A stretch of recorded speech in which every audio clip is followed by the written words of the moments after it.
Hey everyone, welcome back to another episode of our Leverage podcast. Really excited today about a guest I got to meet over the last few weeks. She's been in our office a couple of times, runs conferences here, has participated in all kinds of activities, gotten to know her background, but I'm going to let her do the job of telling everything that she knows, likes, and does for a living. So Lauri White, please let me know and let our audience know who you are and how you make money, my friend. Man, my name is Lauri White. I'm glad to be here. Thank you, Mike, for hosting this amazing podcast all the time for everyone. Just want to say thanks for pouring into the community as much as you do. My name is Lauri White. I am currently making money as a realtor and director of growth at KW Allen. In my past life, I have been with a title company for about 10 years. And I also own a pizza vending machine. That's been kind of fun. And I make money with investment properties. Heck yeah. And what's really cool about this is we have a lot of commonalities in our background. As many of you guys get to know as guests watching our podcast, I have a KW background, MAPS coaching, OP, all of that. So and this is not about me, but this is just about how I can connect and how we connect because of just our similar backgrounds and our paths. Absolutely. And journeys. So let me ask you the next question is, what's the biggest thing you're focused on growing right now? People. Growing people. We are in a people business, and this is really for anyone in any type of sales, or if you're a business owner, we're in the business of peopling. And I say right now, my biggest focus is growing people, growing leaders, growing the community, and seeing what I can do to help people win. All right. I love that. So how are you specifically in your role, right? Dig into that a little deeper, helping people grow. So I have the privilege and honor of coaching a lot of agents, both new and seasoned. So I spend a lot of time listening to what their struggles are and how to overcome some of their fears and things like that.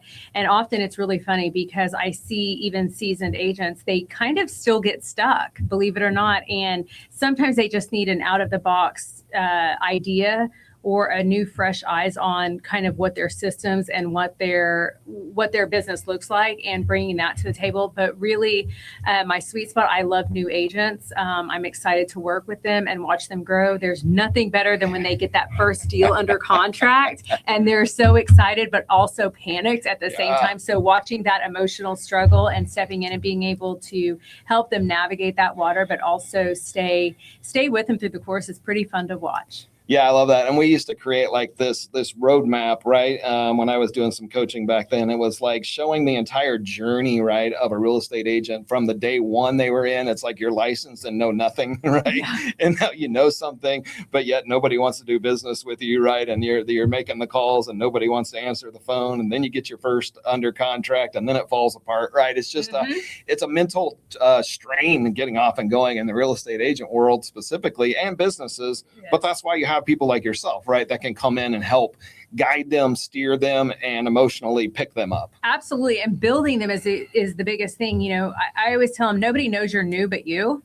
And so oftentimes it's creating the framework or the structure for them to have conversations without tattling on themselves. Yes. So helping them with that is definitely fun. And we all know as businesses and real estate's no different. It's about accountability, right? So talk to me a little bit about how you implement accountability in your coaching methodology. So I like to introduce them to the word because a lot of times people will panic. Accountability is not a bad word. Accountability creates consistency, and consistency, no matter what industry you're in, consistency is what will grow you. And so holding them accountable, I don't want it to be looked at as punishment or anything negative. It's an opportunity for you to be held to a higher standard for yourself, for your business, and for your clients. And man, even if you're not new, seasoned people, they struggle with some accountability. So even having those conversations with seasoned agents and saying, hey, I mean, you're running around, but like, let's relook at your calendar. Like what worked a few years ago, or the last time you really dove into your calendar may not be working today. So we need to look at that and holding them accountable to say, hey, are you doing these things to scale your business correctly? Yeah, love that. And I think we talked about that a couple times over the last few weeks with you and I, is just the fundamentals of calendaring, right? Yeah. Like that as an accountability metric. Not only is that accountability to adhering to what you said you're going to do, right, and moving your business forward, but I used to have it where I had access to those calendars, right, and then I could go in and I could just spot check them. I'd be like, hey, Lauri, how's it going? I see you posted on Facebook that you're having lunch right now. It's only 10 a.m. I thought you were lead generating. Yeah. Or my favorite is, hey, I saw your green light lit up on Facebook. Are we lead genning through Facebook? Show me. If so, could you screenshot that just so I can make sure? So yeah, it is, but it's also done from a place of love. So I think accountability, when you're making it a positive thing, it should be fun.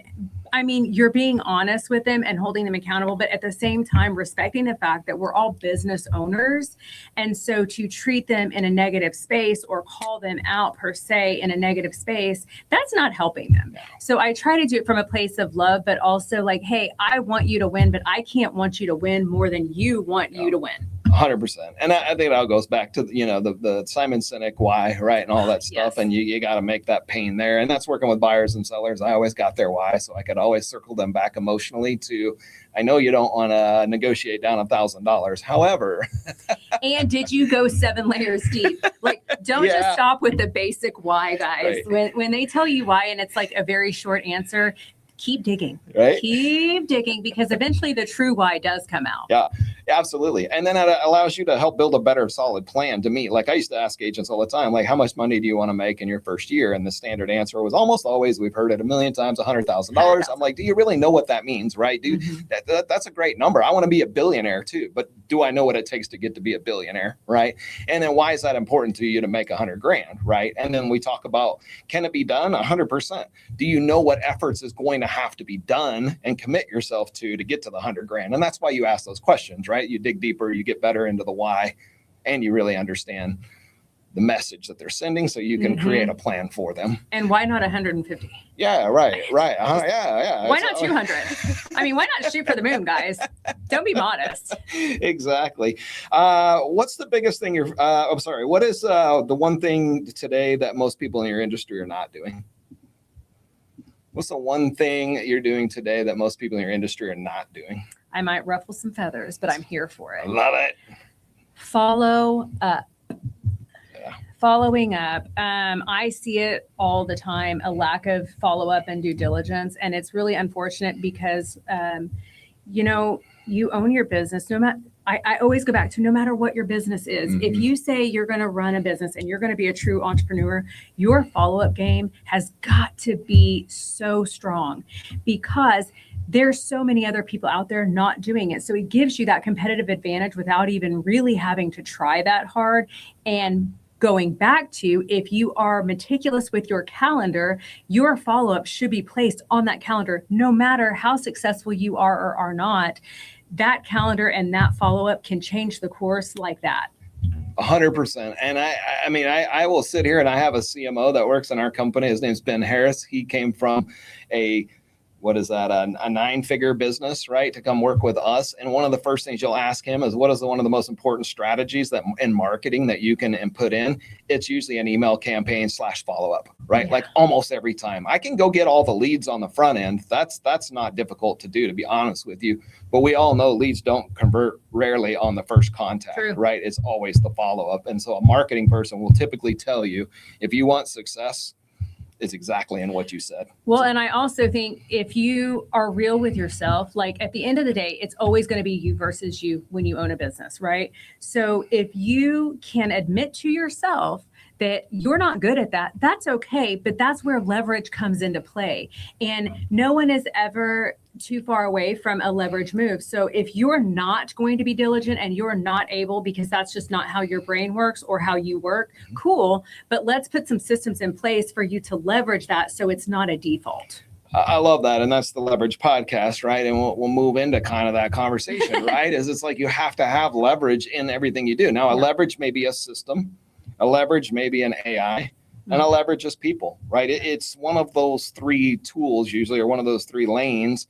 And so we want to shift our gears and talk maybe a little bit about that. So what gives you the most leverage today, right, in your current role and what you're doing? I would honestly say the leverage of AI has been amazing. The technology that people are creating and doing and offering, man, it's 10 years ago, no, would never have thought, but it's literally like we're living in the Jetson time, right? I'm like, AI has taken over the Jetson boat, or whatever that flying apparatus is. Anyway, spaceship. There you go. Lost the words. Thank you for that, AI friend. I'm here for you. Call me Mike GPT. Mike GPT. I love it. And he's approved. Check. Just kidding.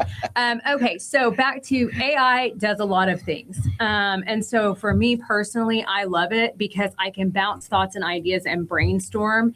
And I can brainstorm, sometimes we wake up at 2 a.m. and we just can't sleep because our brains are highly functioning. I like to say, I do believe a lot of business owners and entrepreneurs have ADHD or ADD 100%. To some degree, but that's not a bad thing. That's actually your superpower. And so when you're having those moments and you're not sleeping at 2 a.m., you can brainstorm with AI of your next big thing or your next idea or your next strategy play. So I love it. Yeah. I love it. Absolutely. Yeah. I think my wife's always like, that is Mike's new girlfriend. I don't know if that's a good thing or a bad thing, but literally I'm always talking to it. Yeah. But AI has a lot of great ideas. So, hey, we're here for it. And honey, you don't have to listen to me. And she'll be like, hey, did you just respond to me based on what you just put into Chat GPT? And you're like this, sorry. No, I was talking to her. What gives you the least leverage in your business, or what do you see others that have the least leverage and they're spending their time on that could be leveraged out or just eliminated? The reins. Mm-hmm. And what do I mean? I mean, I see a lot of people, and I'll even throw myself in the mix. There are certain things that we've built or we've done or we've found success in that we start to clench the reins of it. And it's extremely hard to let those reins go. So especially in leadership, I've seen so many leaders, this is where they do struggle, is letting go of the reins. Yeah. Like, because you've always been the one to always do the things, you hold on because you're so afraid that if you let go of a rein, it's going to, go off course, when in reality, it's probably going off course already, because you can't be a master of all things, and so for me, it's especially on a leadership or a high functioning level, knowing when to let the reins down and entrusting with clear expectations, those reins into the hands of either someone else or, if it's an AI leverage play or a system play, but being able to streamline all of the pulling of the reins. Yeah, agreed. And I think that's kind of the blessing and the curse, right? Like most business owners have to just, I hate to use the word grind, but you got to grind the first 6, 12, 18, whatever it takes, right, to get in that revenue position. But where they struggle is letting go a couple of things. And we have over 1,500 clients with our company. So we see business owners all the time and we see their pain points and where they struggle. And one of those things is control. Like you said, letting go of the reins. Like nobody can do this like me. Well, number one, that's BS. That's why corporations let people go all the time. And then the next man or lady up, right? So reality is things can get done without you. You don't have to be the one that does it. And also 80% done is better than not done at all. Absolutely. Right? And perfect is the enemy of good, right? Or done, right? Yeah. It's kind of like you hear all of those cliches, but still we all sit here and go well, nobody else can do it. Or I got to train somebody and that takes me time. You know what I mean? But what blows my mind about that part is if you are truly a good leader, you are wanting to build other leaders. Yeah. Why? Because you recognize talent and you recognize leverage capabilities and you want them to supersede you. Yes. Like you may be super awesome at all these things, but if you had someone who was equivalently or more awesome than you supporting this role, how much better and how much more would you be able to grab and offer the community and build other people? Like that's really where I think leaders sometimes get in, the ego gets in the way and it etches growth out. That's what ego stands for in my mind. It's either etching growth out or etching grace out. You say it how you want, but either way, it shouldn't be present in leadership. You should want your people to succeed and elevate them even higher than your own self. Yeah, I'm glad you said that because that was one of the things that kept me going when I ran a fairly large team in real estate was, hey, I had to be okay that people were going to come and go, especially in real estate. It's a 1099 world. They are going to find the grass is greener somewhere else. Sometimes that's true. Sometimes it's not. But the reality of it is you had to be okay with that. And where I took a position on that is I said, I want to grow these people so good that when they go to another company or another team, they go, oh, that came from Mike's team. They are rock solid. They are good at what they do, and Absolutely. they are talented, right? And that's how my mindset shifted to say, like, hey, they're going to leave me at some point in time. I want them to leave, and people go, oh, those are good people, right? We call them leaving your thumbprint on someone's life. Yep. And every good leader, no matter what your level is, I guess, a good leader will always leave the thumbprint on someone. And my goal, honestly, my goal in my life, I want one day when I'm dead and gone for someone to be able to say, you know what, this person changed my life. Yeah. You know, money is great, but it's going to come and go. Big houses are nice, but they come and go. All these materialistic things, but how you make someone feel, that is life lasting. Yeah. And how you build someone or believe in them when they don't even believe in themselves, man, that is what leaders should be doing. And I love that, because that's what makes you motivate to go to work every day, right? It's a deeper why. It's not just making money. It's helping others make money such that it changes their life. It changes their family. It changes, right? And through there, it's like I used to say, I love sports coaches, because the great sports coaches grew men in my world, right? Of course, right? It wasn't just about winning. It was about winning and growing responsible men that could be independent, good family guys, so on and so forth, right? The larger goal is always there. What's one process or system or habit that has helped you create results or outsized results? Man, it's going to sound repetitive, but I'm dead serious. It is the calendar. Yeah. Mastering the calendar. If it's not on your calendar, it doesn't exist. You forget about it. And also, very simple system for me. You're going to definitely make fun of me, so I'm going to let you have this one. But alarms. Yeah. Alarms that match my calendar, because maybe I need a couple of alarms, because life takes over, business takes over. You're in a conversation with someone and you're like, oh my gosh, I forgot that meeting was happening. So I am an alarm queen. I like alarms. I do. I think that's good, because I'll do that. Especially, I'm so used in rhythms of meetings that if my meetings aren't back to back to back, which is weird, if I have a 30 or 1 hour break, I'll end up just skating right through the next meeting, because it's not in a rhythm. So I have to set an alarm 5 minutes before, right? That's reminder, you got an alarm. Maybe it's an age thing for me, but that's okay. It works, right? It's not an age thing for me. All right. I'm just going to clarify that. Okay, well, good. You just stay over there with your old stuff. Clearly specific. Don't be bothering me with that. Mine is because I like to be highly productive and not busy. I want to be productive, so I set an alarm. I'm thick skinned. It's an age thing for me. I'll go with that. If you lost everything tomorrow, what would be the first thing that you would rebuild? Ooh. It's a deep one. So that is deep, because my biggest thing in life that makes me feel the richest and successful, it's going to sound cliche, I guess, a little maybe, but for me, my relationships are the thing that I hold on to dearly. And really, no one can kind of take that away. So it's kind of hard for me to go. I mean, you can take my things. I don't really care, because I'm not thing driven. I'm people driven. But if I had to take that off the table and say I lost everything, what would be the first thing I would rebuild? Probably my foundation. Because if something that I worked hard for and built crumbled to the ground, checking my foundation, centering myself, my mindset and my thoughts, because my mind is not my master. My mind works for me. So making sure my mindset, because here's the thing, you're going to lose things. You're going to fail.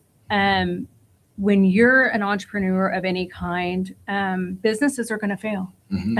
Every business owner 100%. will tell you, hey, I had this idea. I did this. I executed. I thought I did everything the right way. It fell apart. I lost everything. I hear that story a lot when I'm talking to a lot of different business owners. And the thing is their power to pivot. Yeah. And I love that.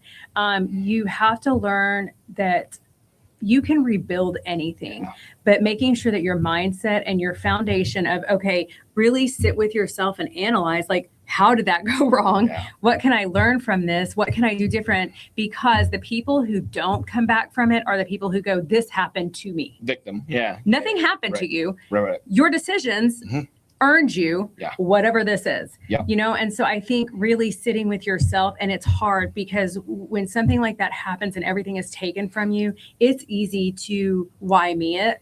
But when you look at it and go, okay, there's obviously an opportunity for me to learn, but you've got to get your mind right in that space. And I mean, I think is sitting with myself and rebuilding the foundation of how did I get there and how do I make sure I don't repeat that mistake? Yeah, no, I love that. And I always think, like, you hear so many success. If you look at most successful business owners, they had a crashing moment in their journey somewhere, right? Different levels of crashing, if you will, but most have had to overcome something pretty serious. It could be a relationship, could be a death, could be a business, could be a lawsuit, it could be any numerous of things.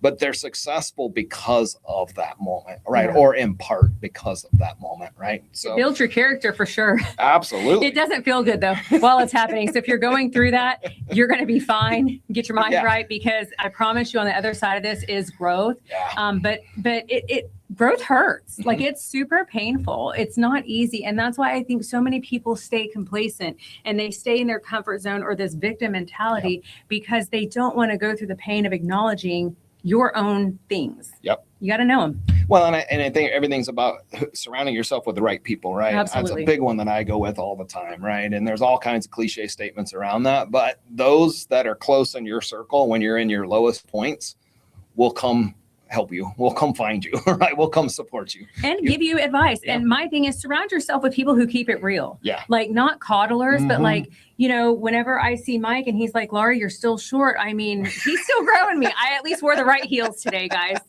I'm less short. I got to change the table height here. Okay. Yep. There we go. See, great friends help hold you accountable for your height. We'll get you a step stool next time. What's a lesson that you've learned the hard way? I mean, there's lots for all of us. So find one. We won't get too personal. Yeah, that's good. Probably keeping my mouth shut. What do I mean? In building business things, sometimes because I like to believe that everybody is clapping for me and everybody is supportive, I overshare and probably over deliver. And sometimes that has cost me, whether they run faster than I do or whatever. And the idea feels like, you know, it's taken. I mean, I offered it on a platter because of my trust. So really being more cognizant. There was a season in my life where I thought having a bunch of friends and a bunch of people around me, it created validation, I guess, in some way of like, I've got this huge network of people. And so just to kind of give you a little backstory, I came from Oklahoma. Don't judge me. Let's not do that, guys. I think it's hook 'em horns or something. Yeah, this haven't gotten there yet. Oh, yeah, not up. Yeah, it was this way for a long time, so my wrist naturally wants to drop, but now I've got to do this, I think. Anyway, so I came from Oklahoma, and in Oklahoma, I had a huge network of people. Like, I had so many people. I helped them grow their business for several years, and I'm like, these are my best friends. They all love me. They all want to do this. And when I moved to Texas, I quickly found out who is really in my corner. So I think one of the hardest lessons is learning to pick quality over quantity. In a lot of ways, not just friendships, but in business. You know, I think in real estate specific, especially for new agents, they want to grab everyone that's coming to the plate and people who are asking you to reduce your commission, or people who are asking this, or they want to go see 532 houses this weekend, you know, all the different things. But understanding your worth, I think that's what it all comes down to, understanding your worth. And I think I wanted so bad to help and believe that everyone around me was what I expected them to be, or I expected them to be like me. That's not fair. And that's my fault. I can't expect me out of other people, but I can be more protective of the quality of business, the quality of friends, the quality of conversations, the quality of behaviors that I do have. Yeah. Oh man, that's so good. And that resonates with me because, again, I reached some of the highest achievements in certain areas. Not going to go into all those details, but it put me on stages, right? And a lot of people desired to have like my playbooks and my things, right? And that was great. And we want to give it to them. Yeah, 100%. And I'm good with that. Like, I'm an open guy. I'm like, cool. I don't think you'll execute on it as well as I do, but that's besides the point, right? I'm going to give it to you because I'm not a scarcity mindset. Give it to me. I think I'll run the playbook better. You're not competition to me. Right. But I had something for everybody. But then when you began to be that person that didn't have something for some of those people, right, it become we don't really, the vibe and the connection and all that disappears, which is okay with me. But that's an interesting dynamic that you say the quality of people don't expect something out of you. The bigger circle just is in connection with you because they need something out of you. Yeah. Maybe is the right way to say it. Yeah. And I think, when you have a big heart and you want to see people win like we do, we definitely have like this coach mentality that's innate. People are like, how do you connect with people? How do you do it this way? I don't know. Like God just rocked me out this way. Like this is who I am. But we want to give so much that sometimes we do it and put ourselves definitely at risk. Yeah, 100%. Yeah. 100%. What's something entrepreneurials constantly underestimate? The cost. Yeah. The cost. The cost. That's easy. The cost. For everything. Because it could be time. Right. It could be energy. It can be finances. The cost, we definitely underestimate what it really means to own a business. People are like, I'm going to own my own business because I want to own my own time. Sure. Good luck. Okay. You have no time, And if you do, you're probably not successful. You're probably not successful. So it's going to cost you financially because you're going to have to foot that bill. Right. But I think it is the time because it's a grind. And, my favorite thing is when people are like, oh, I'm going, to open this company and do this so I can go on vacation with my family and I can go wherever I want to go. And I'm like sitting in the back going, you do realize that you are now a slave to this business until it becomes successful, which is not going to happen overnight, no matter how amazing your idea is. It's going to take time. It's going to take follow-up. It's going to take money. And it puts a strain, especially if you're in a relationship. Time, definitely. Yeah, I think that's where I see a lot of times is how do you help people define when that leverage is important to apply, to start to insert into their business? And I'm going to talk people leverage here because obviously we're a virtual assistant company. So I want to hear your take on it because, there's a time where you have to go do it yourself and grind to get this thing off it because your profit's just not there. I believe in Gary Keller's lead with revenue, right? The one thing, or the MREA, like all of that is very true. So how do you help that? Because what I usually see most owners do, those that reach a level of success, end up regretting sometimes if they didn't build it properly, that level of success, right? They didn't expect it to be that way. So now it's hard for them to step back and unwind a little bit because their business and their goals and their achievements are so high that they don't want to take a step back, right? And the reality of it is you bring any human into your life, a baby and a family or anything, you are having to divert your attention a little bit, right? To get them off and running and raise them, for lack of better terms. So how do you help as you coach other real estate agents determine when is that right point to put leverage into their business from a people perspective? I love that question. What does it cost you if you don't? Yeah. That's really the bottom line. Yeah. My thing is if you structure it, we'll just go real estate world for a second, but the first thing is like your transaction coordinator. What is it costing you to have to sit here and do all the paperwork that you don't really want to be doing anyway, because we all know that. And you're not getting business. So you're spending 5 hours working on paperwork and negotiation. You're doing all these things, keeping up with the timeline when you could hire a TC. So what is the cost if you don't do it? And as a business owner outside of the real estate, what does that cost? Is it costing you time away from your family? Is it costing you, driving back and forth? Like gas is not cheap. Gas is not cheap, bro. So whatever your business is, so I think it's really simple and going, hey, if you can pay someone to leverage this, it may cost you up front, but it's going to save you on the back end. So don't be so small-minded and go ahead and set up for the play and go out there and hustle enough business that you're covering that. Like that should be in your plan from the jump street, in my opinion. That's just my opinion. I'm like, yes, lead with revenue, but if you build your system correctly and I have to hit this number to qualify this person, then you're going to go out and hustle that time that you're going to pay for that person to give you your life and your time and your peace back. I think like you said, I'll add to that. And I think that's what you were saying too, is there's a cost and then what is the freedom it gives you? Absolutely. Right? what is freedom to? Now, I don't mean freedom to go on vacation for 9 months out of the year and hope your business succeeds. I mean freedom to work on the higher level value tasks.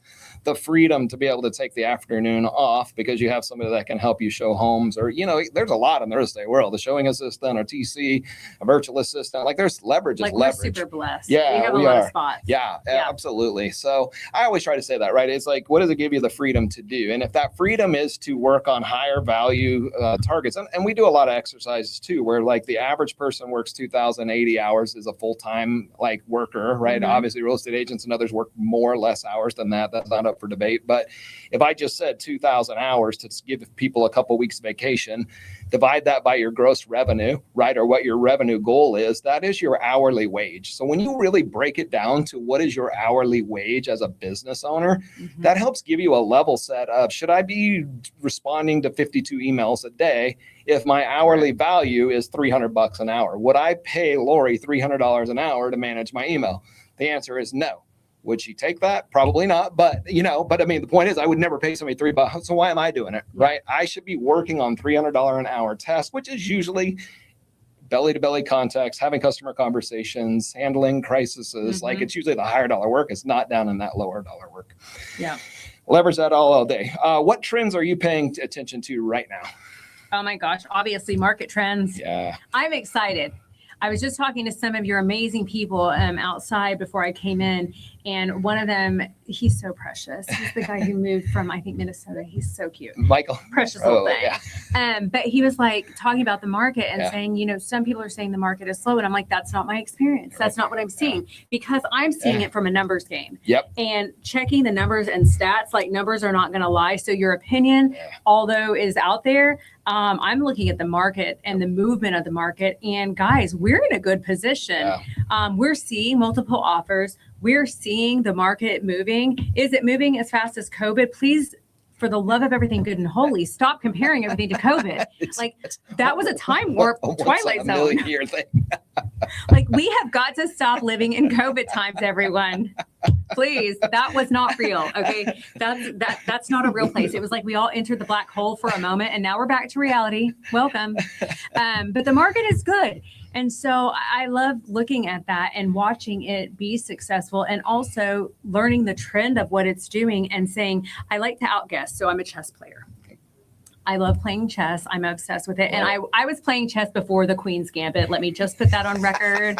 You invented the Queen's Gambit. I did watch it because I was already playing chess. So I like to watch things that have strategy, and I like to try to outthink it and see what it's going. So we have the chart masters that we get on. And so it gives us a real life right now market trend, what's happening. And then I like to sit down and try to guess what the next thing is going to be, like where the next movement is, and learning about it. So I like to go to these communities that are up and coming, that are not quite there yet, but like discovering with their economic developer, like what's happening here, what's this movement look like, not just for real estate, but I also want to know what businesses are coming, who are the business owners, and learning about them and what it's bringing to that area that's going to make that area more unique. Yeah, I love it. And there's always opportunities everywhere. And who needs a pizza vending machine? Hey, we do. Let's put one here. Let's put one in here. The whole sales team would love that. They love all the beers and the pizzas in the office. We don't have a beer vending machine. Wow. No, not a vending machine. I'm coming here. A commercial cooler full of it, though. What's the one piece of leverage? Last question, Austin, then we'll get into a lightning round. What's the one piece of leverage advice you'd give someone trying to scale to the next level? And it can be different levels, right? It could be a mid-tier business or a multi-figure business. If you don't even understand the question, you can come see me or Mike. I'm going to send you to Mike, because that's what he handles. But honestly, really looking at your business, it all goes back to, I don't know, because every case is so specific. Everything is so unique. Sure. I don't know what your struggle is. So to speak on that would be silly, because everyone has a different pain point, but identifying the pain point of whomever and whatever your situation is, identify your pain point. And that could look like, man, I have to go do this. Yep. Man, this is taking so much of my time. If you're not saying I get to and I'm excited to, those things need to be leveraged because Right. clearly you don't want to do them. And clearly you're probably not doing them at a high level and you're probably not enjoying the time that it's sucking out of your life. Yep. So why not leverage it and be able to be successful in that arena? Let someone else do it. And if you don't know what to do, call Mike. Yeah. He'll help you figure it out. 100%. Yeah, we would look at your 5-year, 10-year plan, right, and figure out where you're deviating from, where your pain points are, just like she said, why we're not getting there. One thing I like to try to encourage people to do as business owners is the entrepreneurial operating system. It's called EOS, right? It's a Lencioni product and tool. A lot of business owners use it. It's basically an operating system for running a business. It's not mine. It's just somebody who we use. It's so powerful and so impactful. If you're a little bit bigger than a solopreneur, right? If you've got a team and you've got a little bit of a 8 or 10 person staff, it really works well. It's a great systematic process. Don't want to plug them too hard, but it's been game changing for us. That and Profit First was a model that I implemented like 6 or 8 years ago.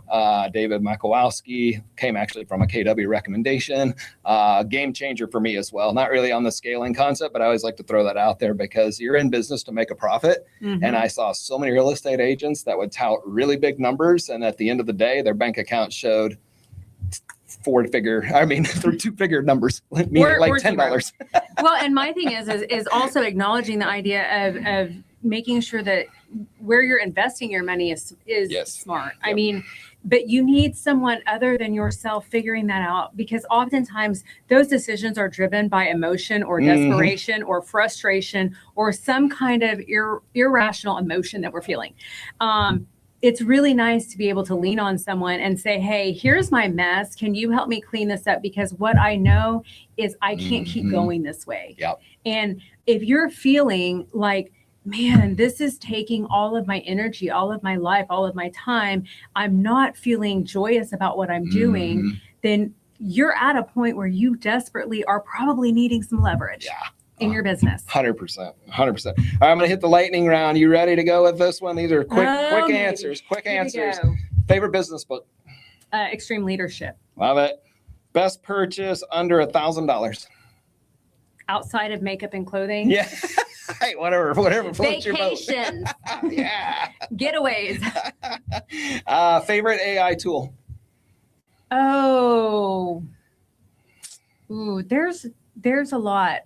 Well, the one I just learned about last week. So now I'm kind of researching that. So I can't say no. The guy in the purple suit. What was his name? Oh, yeah. I didn't him, but yeah, Rich. Yeah. I guess right now, like, why not have fun with Chat GPT? Yeah. But it's really, I mean, to me, it's not a tool. It's entertainment. Yeah. Sorry, guys, if you're a Chat GPTer.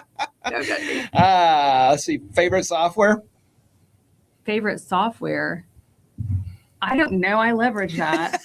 I pay someone to figure that out. Just tell me what login you want. I hire people to do that. Yeah, I don't. Most impactful habit. I love catching them when they got water or food in their mouth. It's perfect timing. Hit it. Morning routine. Morning routine. What does that look like? Wake up. Like, do you actually want my whole routine? 30 seconds or less. Wake up, meditate, get myself ready, and get myself into work at the exact same time almost every single day. Yeah, love it. Root pattern. What is the biggest business mistake you've made? Trying to do it all yourself. Yeah. Easy. Love it. A belief you have that most entrepreneurs disagree with. Take the risk and know you're going to fail. Love it. If you could only track one KPI or one metric or one statistic, what would it be? If you could only, what? If you could only track one KPI, one statistic, or one metric, what would it be?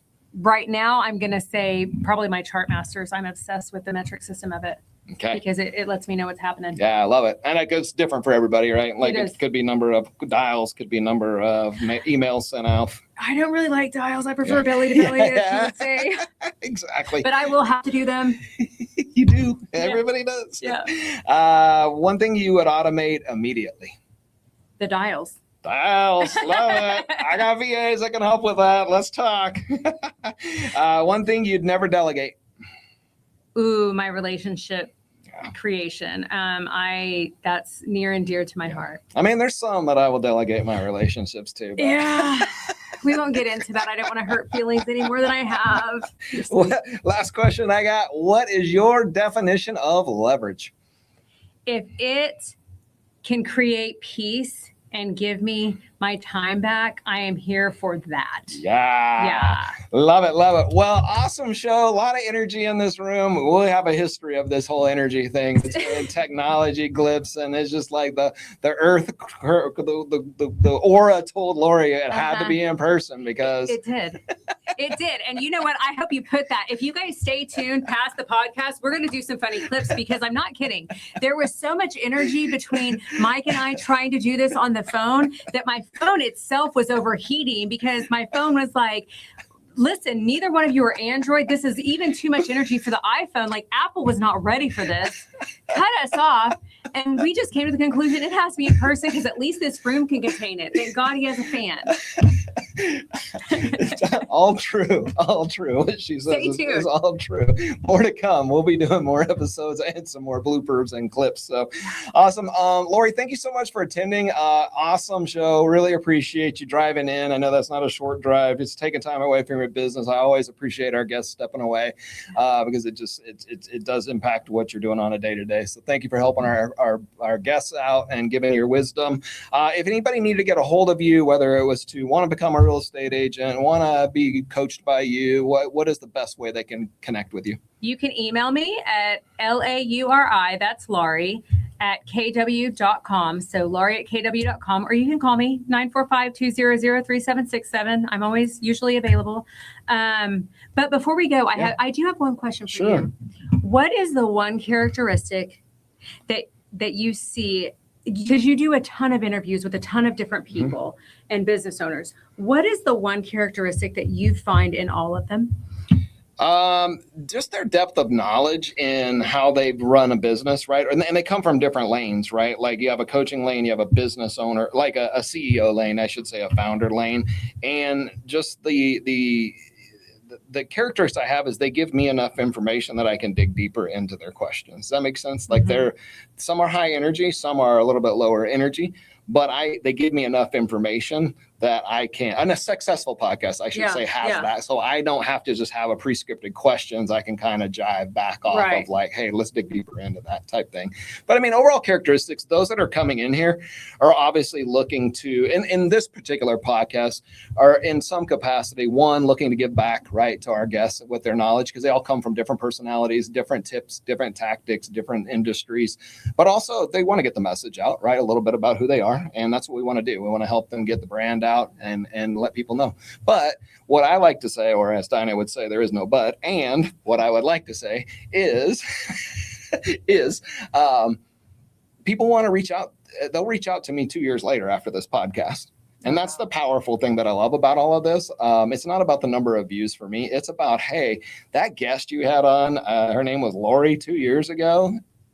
Is there a way I can connect with her? Yeah. And it's crazy. That's why a lot of owners do it too, because they just want to be able to be a resource so people could reach back out. Yeah. And you never know. Like that's why we network and you network, and we all know that, because you never know where you might connect with somebody. You know what I love about that answer? You brought up networking really quick. I know we're supposed to be stopping, but here we go. We're good. Networking. We have never exchanged business cards.